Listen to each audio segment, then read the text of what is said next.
Então, gente, bom dia. Muito obrigada pela presença Bom de dia. vocês. Meu nome é Gabriela Kubik, eu sou diretora de marketing aqui na Webidia Brasil. E a gente está no UPixCast, que é a nossa série de conteúdos que a gente está fazendo aqui direto do UPix Summit. E a ideia é falar sobre influência ao longo do dia. A gente vai ter uma série de podcasts. E a gente está falando de influência para quê? E aqui no episódio que estamos, vamos falar sobre influência para informar, falar de informação e ir além um pouco de uma pegada de entretenimento e mostrar todas essas outras facetas que a gente pode explorar dentro do mundo da influência. E aí eu queria que vocês se apresentassem rapidamente. Bom dia, feliz de estar aqui. Eu sou a Marcele Vale, eu sou diretora de desenvolvimento artístico da Play 9. Na Play 9 a gente é uma agência de casting com mais de 90 criadores, entre figuras públicas, celebridades e criadores nativos de plataforma. E o meu papel é ajudar eles a desenvolverem suas carreiras artísticas. Oi, tudo bom? Meu nome é Mariam Chami, muito obrigada, pelo convite.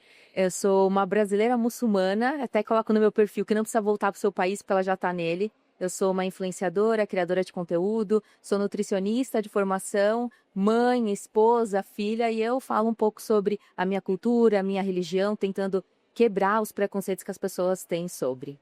Oi, gente, eu sou a Monize Cardoso, eu sou coordenadora de redes sociais no Greenpeace Brasil, é uma organização ambiental global. E a minha missão no Green é tornar a pauta socioambiental cada vez mais democrática e acessível para os brasileiros. Muito bom. Acho que vai ser um papo super legal, que a gente tem visões de áreas diferentes que se complementam bastante, né? E aí eu queria começar com uma pergunta até para todos vocês que já estão há algum tempo nesse universo, para entender, primeiramente, assim, como que vocês entendem essa evolução ao longo dos últimos anos desse nicho, digamos assim, cada vez mais de diferentes comunidades que podem ser pequenas, médias ou grandes e gigantes, né?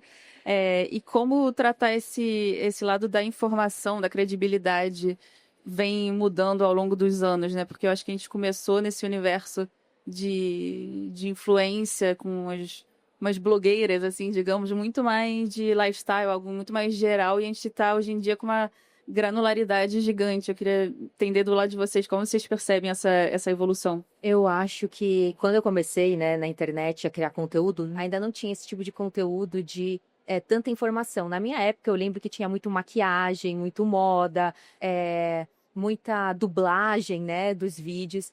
E quando eu acho que trouxe esse tipo de conteúdo de quebrar preconceito, de trazer informação que as pessoas não têm conhecimento sobre, as pessoas que tinham conhecimento sobre a minha cultura, a minha religião, era a novela O Clone. Então, quando eu venho com uma informação sobre algo que as pessoas têm curiosidade, as pessoas acabam se interessando e acabam criando uma conexão, né? Eu brinco que eu humanizo os muçulmanos, as mulheres muçulmanas, principalmente através do meu conteúdo. Porque tudo que as pessoas sabem sobre a minha religião, a minha cultura, é o que alguém falou ou o que viram nos filmes, na novela. Então, quando a gente traz um conteúdo informativo, de uma forma leve, divertida, as pessoas aprendem sem perceber. Então, às vezes a pessoa tá num vídeo, eu tô brincando, eu tô conversando de uma forma super leve, a pessoa aprendeu alguma coisa. E quando você vai ver, às vezes eu posto algum vídeo, e aí, os próprios seguidores respondem às pessoas que têm alguma dúvida. Ou alguma pessoa preconceituosa, aí os meus seguidores que já aprenderam respondem, e aí é efeito manada, e isso é muito legal. Outro dia eu vi numa pesquisa que eles estavam usando um termo como se fossem tradutores culturais. Então, esses influenciadores de nicho que falam como você de coisas muito interessantes e importantes. Eu acho esse termo maravilhoso, assim, que faz realmente uma tradução de coisas que você, na teoria, não buscaria, talvez, Sim. ou não teria acesso. E você traduz de uma maneira muito, não só engajada, mas de uma forma muito consistente ali do que você quer passar dos valores. Eu acho incrível, assim, e gostei muito desse termo, que eu acho que faz muito sentido, né, pra essa análise. E que eu acho que é o grande superpoder, assim, dos criadores de conteúdo nessa nova fase das comunidades, né? Que é trazer a coisa da humanidade. Então, o que a marca não consegue fazer pela boca dela, o criador vai lá e dá conta, né? De criar. O criador é uma ferramenta de conexão para a marca, né? Então, vocês conseguem traduzir de um jeito muito pé no chão, muito próximo das pessoas, diferente do que uma marca conseguiria fazer, assim. Eu acho que essa é a grande diferença da comunidade, da relação das comunidades com os criadores hoje em dia para quando era lá atrás, quando começou essa coisa da publi, né? Também ainda eram blogueiras, enfim, quando era uma coisa de distanciamento, eu acho. Muito bom. Acho que Eu gostei bastante do termo também, eu acho que eu vou passar a usar. Queria entender também do seu lado, como criadora, se você teve algum momento de virada, assim, que você sentiu, nossa, agora eu criei essa comunidade, construí essa comunidade que tá comigo e tem uma responsabilidade também em relação a eles e em relação ao conteúdo que você produz para eles no dia a dia. Então, foi muito louco que as coisas aconteceram, eu acho pra mim que aconteceram muito rápido, né? Onde que uma mulher muçulmana ia ter visibilidade e voz num país de maioria cristã, num país não muçulmano, e que ainda tem muito preconceito. Eu acho que as pessoas se identificaram com a minha forma de falar. Eu brinco que ser eu nunca foi legal.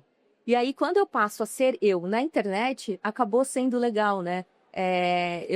Esses dias eu fiz um TEDx, e aí eu falei assim, representatividade não é vaidade, representatividade é sobrevivência. Então, quando você vem e fala sobre um assunto que as pessoas não têm informação, mas querem se informar, querem quebrar os seus preconceitos, você vê as coisas mudando. Eu acho, de 5 anos para cá, muita coisa mudou. E eu acho que eu comecei a ver essa mudança quando eu não precisava mais falar. Eu via as próprias pessoas falando, entendeu? E aí, eu acho que foi essa virada que eu percebi.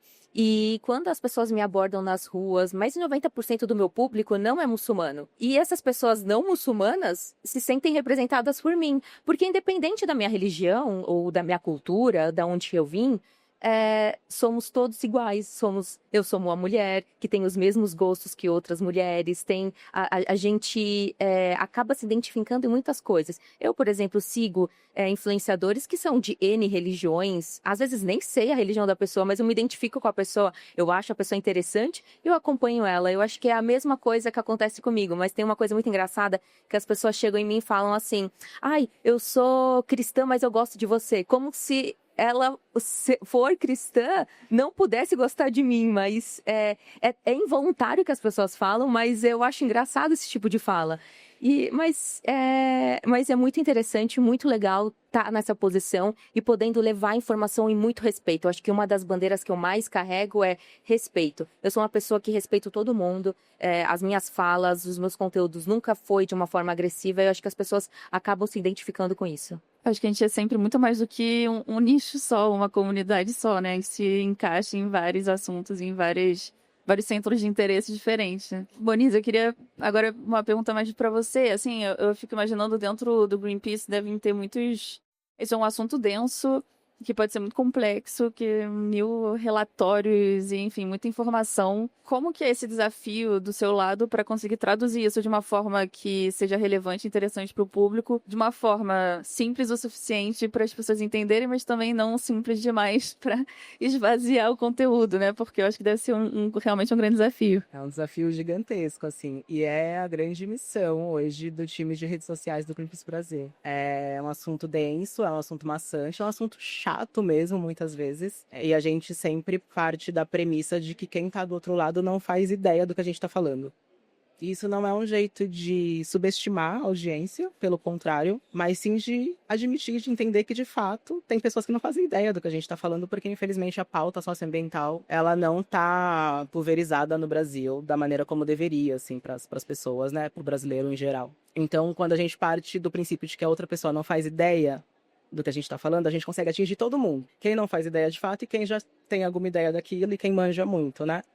Então a gente parte desse princípio primeiro para começar a criar conteúdo. E aí, partindo disso, a gente entende a importância de gerar identificação nas pessoas. Então é isso, né? O papel do conteúdo no Greenpeace, eu acho que de maneira geral, né? Acho que o seu também, mas de todo criador de conteúdo, mas no Greenpeace é uma missão mesmo, enquanto organização, de conectar com as pessoas. E aí, para conectar, não tem como a gente falar de crise climática partindo dos termos científicos, dos relatórios, né?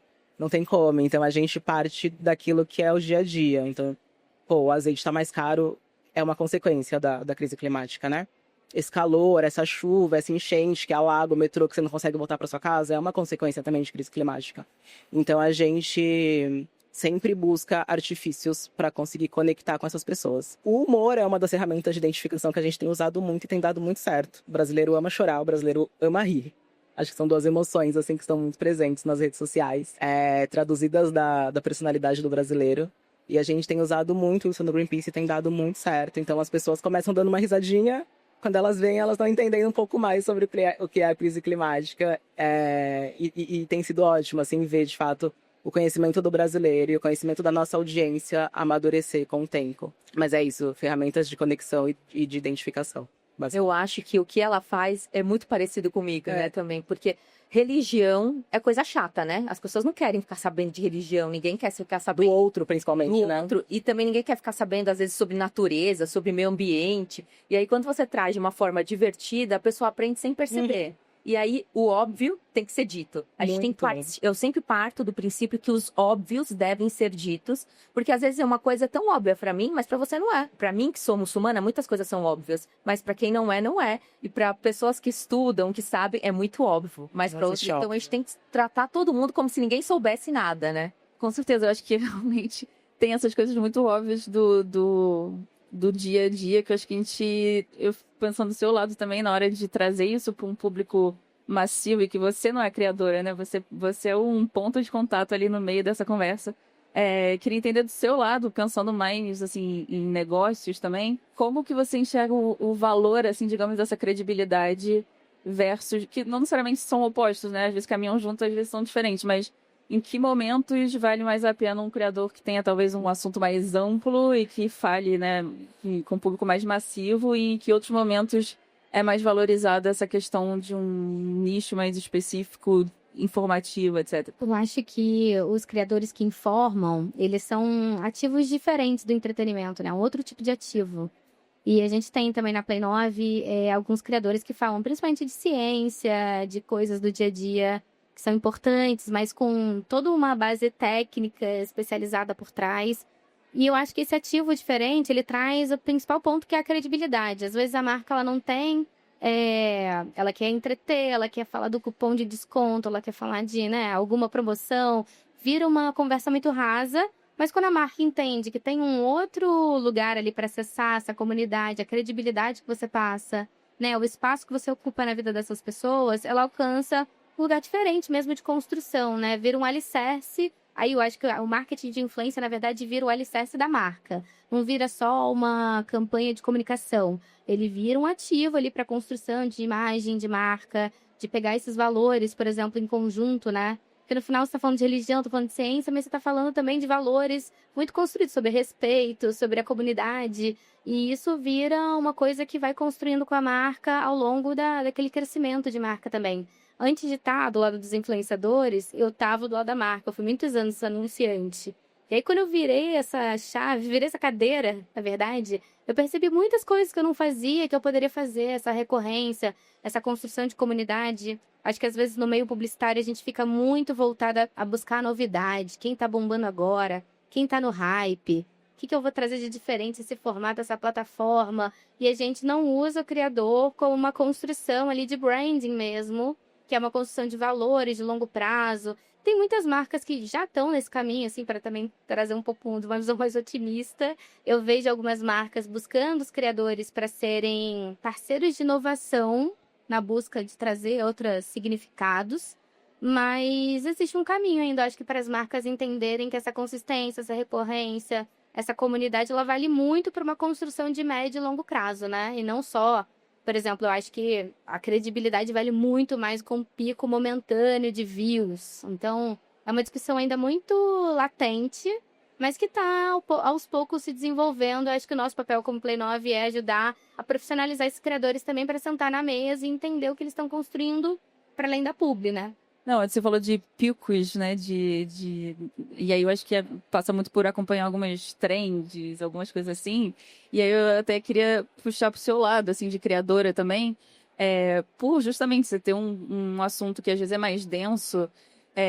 Como que você lida, se consegue equilibrar entre essa luta eterna com o algoritmo, né? Porque tá todo mundo ali tentando minimamente entender e seguir o que tá funcionando, o que não tá.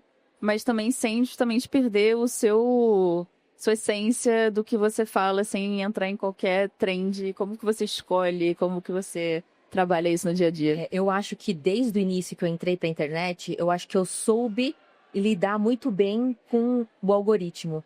de entender as trends, o que estava acontecendo e poder transformar o que eu falo nisso. Por exemplo, tem uma trend, e como que eu vou adaptar essa trend para mim? E aí eu acho que eu consigo fazer isso muito bem, né? Através da criatividade, trazendo para não ficar um conteúdo chato. Eu brinco, né, que sempre eu tinha 2 professores de matemática na escola, né? Um de álgebra, outro de geometria. O de álgebra era super legal, era engraçado, fazia musiquinha na aula. O de geometria era mais carrancudo. E eu ia muito bem na aula de álgebra, porque o de álgebra era muito legal. E aí eu acho que eu levei isso para minha vida, porque eu tento trazer o conteúdo de uma forma muito legal para as pessoas se identificarem e aprenderem sem perceber. Então, eu acho que eu consigo trazer isso de uma forma muito leve. Como foi? Eu não sei. Há alguma coisa assim dentro de mim que consegue pegar as coisas e transformar para o meu nicho. Pegando esse gancho, eu queria entender também do seu lado, assim, do dia a dia, como que é, né? Porque eu acho que fica essa curiosidade, assim, do meu lado, imagino que de muita gente, de como que você trabalha essa linha editorial, às vezes, dos criadores. Se vocês têm um time que ajuda a construir essa linha editorial de fato, ou se você dá as ferramentas para cada um seguir sozinho e pensar no que ele quer fazer. Como que é o trabalho do dia a dia construindo a carreira de alguns dos maiores influenciadores do país? A gente se coloca como parceiro de negócio. O criador, ele tem o maior asset ali, que é a produção do próprio conteúdo, como ela mesma falou, ela sabe que vai dar certo a comunidade dele. Então, quando a gente entra em algum critério de conteúdo, é para ajudar a escalar. Como, por exemplo, tenho muitas publis para fazer, então eu te ajudo aqui porque realmente, né? A vida de criador é maluca, né? Você tem que ficar criando todo dia, volume, acompanhar. Então, quando a gente entra num critério de conteúdo específico, é para ajudar ele a escalar alguma questão operacional como um parceiro de negócio. Porque a gente entende que ninguém melhor do que ele para fazer o próprio conteúdo. Ao mesmo tempo, a gente dá todas as ferramentas. Acho que o nosso maior papel é a profissionalização desse criador, para que ele sente na mesa de negócio com a gente, com as marcas, entenda para onde ele quer chegar, o que ele quer fazer da vida dele, como é que ele não vai viver apenas das plataformas em si, quais os outros planejamentos de carreira ele vai fazer, como ele vai criar produtos proprietários, né, seus IPs, suas propriedades intelectuais, que viver de plataforma é viver de aluguel também, de alguma certa forma. Então, a gente entra como um parceiro de negócio, mas, óbvio, a gente dá todas as ferramentas necessárias. Então, dentro da Play 9, a gente tem uma equipe não só comercial, que faz toda a conexão com as marcas, como a gente tem o time artístico, que é o que eu toco para olhar para a visibilidade desse criador, assessoria de imprensa, eventos, lugares que ele precisa estar. Mas também tem um time de aceleração e monetização que ajuda eles a olhar para melhores práticas de plataforma, mudanças. A gente meio que traduz um pouco para tirar essa sobrecarga do que está rolando. A gente traz muita informação, ajuda a profissionalizar ele, mas muito como um parceiro de negócio, e esse modelo vai mudando de criador para criador, né? Tem criadores que já estão ali nesse meio e já é muito natural, eles não querem terceirizar esse serviço. Tem criadores que não, eles querem uma ajuda, não querem entrar muito no comercial, mas querem entrar mais em conteúdo. A gente vai meio que mesclando, mas criando modelos proprietários para cada um deles. Acho que ficou claro que Ficou. é tão confuso. Não, é um time, então tem muita gente. Muita gente. Muito assunto, né? E realmente Exato. é um assunto que vai mudando o tempo todo. Então, acho que tem Sim. muita coisa para dar conta. E aí eu até ia te perguntar no Greenpeace como que vocês lidam também com essa parte que também é outro assunto e tanto, que são os comentários que muitas vezes também vão para críticas e, enfim, questionamentos. Como que vocês trabalham isso dessa interação com o público, que também é um ponto crucial, assim, no dia a dia dessa conversa e dessa criação de comunidade? Sim, é um ponto crucial mesmo. Acho que a comunidade é o que a gente tem de mais, é o nosso ativo mais importante no Green, né? Como organização não governamental. Mas a gente tem, acho que, critérios muito claros, assim. Então, primeiro a gente parte do princípio de que as pessoas ali estão bem intencionadas. Pode ser um pouco poliana, mas é preciso, de início. E pega na mãozinha. Então, vem um comentário um pouco mais atravessado, a gente pega na mãozinha, entendendo que do outro lado pode ter apenas uma pessoa confusa e um pouco mal informada. E aí, como podemos ajudar, então, você a ser uma pessoa mais esclarecida neste mundo que você vive? Levando em consideração que precisamos de absolutamente todas as pessoas para salvar o planeta, né? Não pode ficar ninguém de fora. Mas, mesmo não podendo ficar ninguém de fora, a gente também tem um olhar muito claro para os haters, né? A gente tá ali para ir até o meio da ponte. A ponte é o diálogo. Com o hater não tem diálogo. Então, não gastamos tempo com haters, na verdade, porque onde não tem diálogo, a gente tem só gasto de energia, atraso da discussão, temos um caminho aqui a seguir, temos pressa, né? Então, para as pessoas confusas e mal informadas, pegamos na mão, conversamos, a gente tem ali community manager que está sempre olhando para a comunidade. As pessoas trazem insights interessantíssimos para o nosso dia a dia, para o nosso conteúdo. Mas os haters, e o Greenpeace tem muitos haters, tem muita gente negando crise climática e aí então atacando quem tá lutando contra ela. Para os haters, com os haters a gente não perde muito tempo, não. Eu imagino que do seu lado talvez seja parecido. Eu brinco que eu aprendi através da desinformação deles, trazer informação. Então é ótimo que eles me mandem coisas, porque aí eu crio o conteúdo em cima, para quebrar o preconceito de outras pessoas também pensam dessa forma.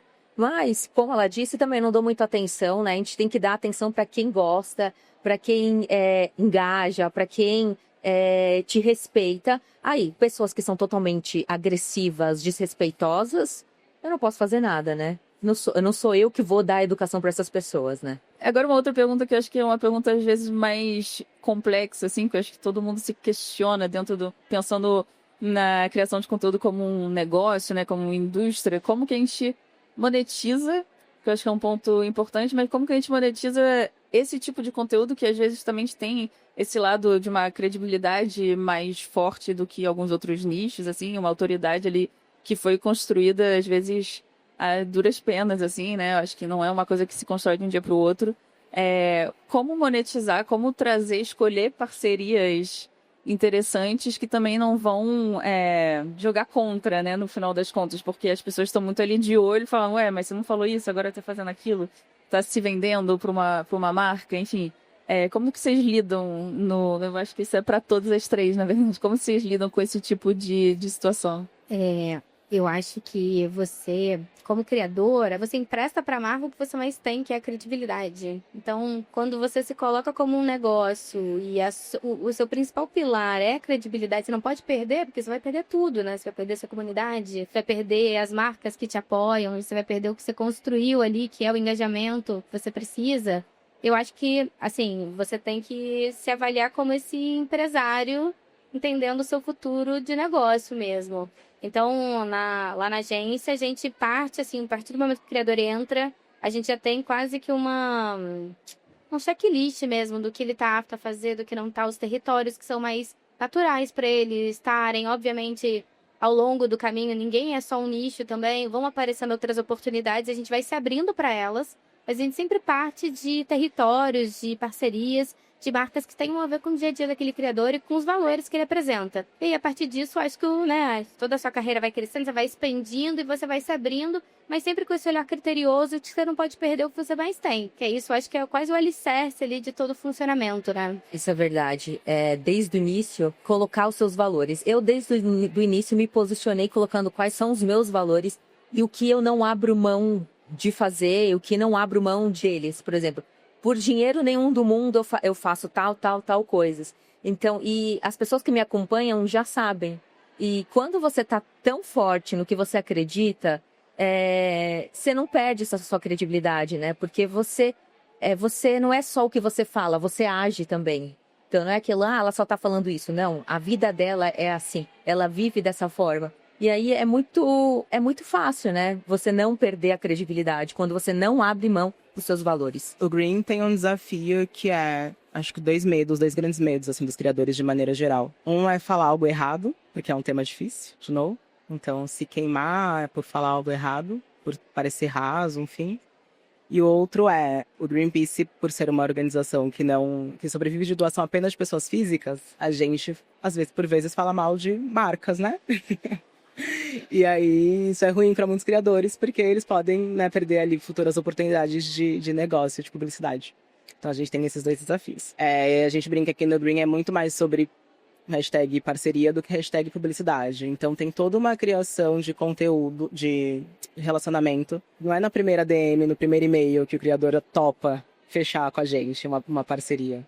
Tem toda uma conversa, reuniões, pra gente entender os limites daquela pessoa, pra aquela pessoa entender o quanto a gente precisa que ela doe e a gente chegar num meio termo ali onde todo mundo fique confortável. Então tem muitas conversas pra explicar pra pessoa a profundidade daquele assunto, porque a gente dá insumos pra que, como você falou, ela crie de acordo com aquilo que é o estilo dela. mas ela precisa de insumos, né? Ela precisa aprender sobre aquela pauta primeiro. Então, é pegando na mão do criador, tentando deixar ele o mais seguro possível, respeitando os limites. Às vezes não vai dar mesmo, porque a gente precisa que ele se posicione de uma forma e ele não pode, e aí beleza, tudo bem, vamos passar dessa vez.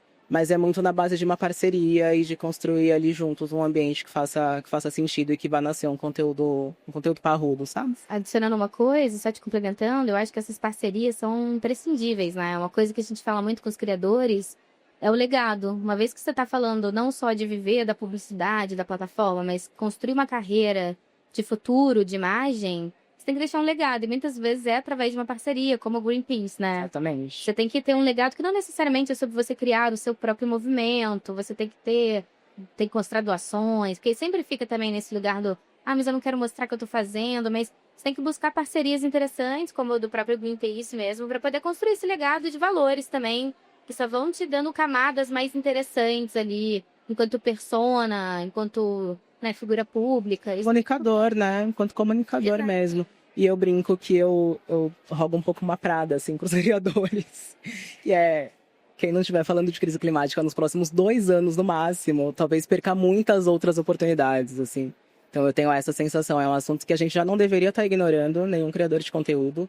Porque, de novo, é sobre tudo e todo mundo a crise climática, né? Então, se você fala de beleza, ou se você fala de ciência, ou se você fala de entretenimento, cabe falar de crise climática. E aí eu acho que ignorar esta pauta vai pegar cada vez mais mal para todos os nichos. Eu vou aproveitar para seguir com você nessa última pergunta, que agora é mais um bate-bola, assim, rapidinho, que a gente já está chegando no final, mas eu queria entender do seu lado, justamente pensando nesse futuro próximo, assim, quais são os próximos passos de comunicação que vocês estão imaginando, e quais novas ferramentas, ou qual visão vocês têm, se é algo mais de voltar ao básico, ou justamente de usar a inteligência artificial, de usar todas as novas ferramentas que estão disponíveis? Eu acho que dá para voltar ao básico e usar as novas ferramentas que estão disponíveis. Eu acho que esse vai ser o caminho, assim, para comunicação, para todos nós, né? Mas para comunicação e para esse nicho específico de comunidade, a inteligência artificial e todas essas ferramentas, elas são facilitadores e acho que podem potencializar, seja qual estratégia você tiver. Mas para quem trabalha com comunidade, eu penso que a tendência é cada vez mais a gente voltar pro básico. Assim, as pessoas, eu tenho a sensação de que estão sentindo muita falta de conexão mais próxima.